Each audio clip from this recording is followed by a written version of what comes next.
Well, my friends, I happen to have Sammy Shelor from Lonesome River. Welcome to Southern Country. It's good to be here. Thank you for having us. We've been chasing you around for a couple of years, but now I got you, buddy. I know it. I know it. Yeah, we got you now. Let's introduce yourself and the members of the band that make up Lonesome River.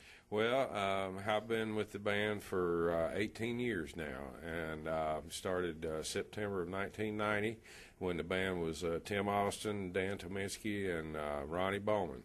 And since then, there's been many changes and many CDs and many different formats. But right now, I think we've got as good a band as we've ever had.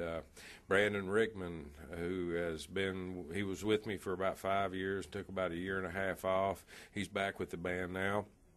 Playing guitar and singing lead.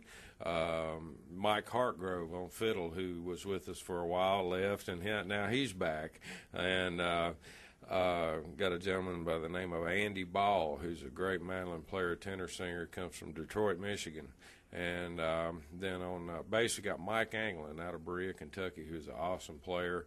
And we're just having a lot lot of fun out here these days. Having fun on the road? Absolutely. There you absolutely. Go. How far has Lonesome River traveled in the years you've been with it? Mile-wise?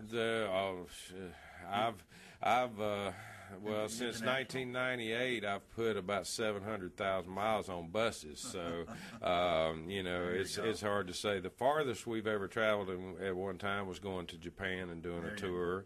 We've been to Europe, England, Germany, Switzerland. Just anywhere we can make a living playing music, that's where we're going to go. They like bluegrass over there? Oh, absolutely. Absolutely. They don't understand what you're saying, but the music is good. That's right. To them, it's all instrumental. That's right. Pretty much, isn't it? Well, I mean, they listen to the words too, but the funny thing is the Japanese musicians, there's a lot of bluegrass musicians in Japan, and they sing the lyrics in English, but really don't understand what they're singing, but they just emulate the albums that they hear. Let's talk about your album. You talk about albums. Tell us what you got out on the charts right now. Got a new CD on Rural Rhythm Records. Rural Rhythm has been great to work with on this first project with them, and it's called No Turning Back. Yes. And we worked really hard to find a lot of great material for this record, and we're really, really pleased with it. It's got a wide variety of material, some classic sounding Lonesome River Band stuff, and then some stuff with a little different twist to it. So we're real happy to have this out. You just triggered the thought.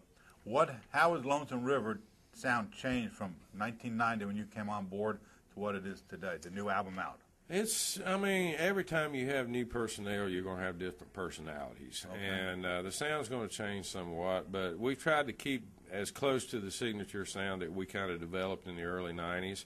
And, it's a hard driving music.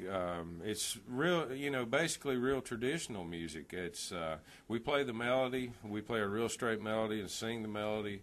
And but we kind of put a rock and roll downbeat to it and give it a little more energy. Who were your influences when you were growing up? That list would take me 2 hours. I was influenced a lot by old-time music growing up. Tommy Jarrell and Fred Cochran were big influences. Okay.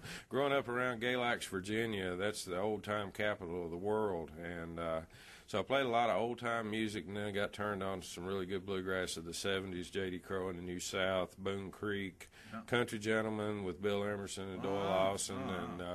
And, Bill Emerson was one of my great influences. J.D. Crowe, Earl Scruggs, the list just goes on and on. What's the future for Lonesome River?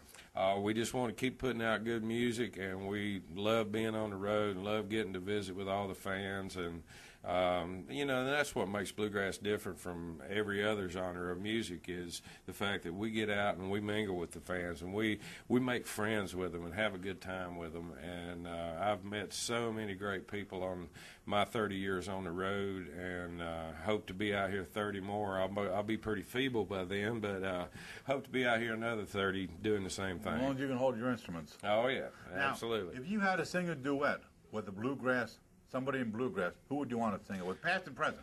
Let's make it past and present. I'll tell you, my favorite singer out there right now is a guy named Dan Paisley. Oh. And Dan is like Dan was on the show. The ultimate bluegrass singer. And if I could sing and could do a duet, it would be with Danny Paisley, Isn't I'd that say. Something? Danny, I see him at all the festivals. Oh, I had him yeah. on a show last year. All He's a right. good old boy, ain't he? Oh, absolutely, man. He's about a nutcase like the rest of us. He's a good old boy. Yes, now, sir. we need a website. www.lonesomeriverband.com, and they can find all our CDs there. You can find our tour schedule. You can email us. You can do anything you want to through that site. That's what I want you to say. It's a pleasure, sir. Thank you very It's been much. a pleasure having you on the show, All Sammy. right, man. Good luck with Lonesome River.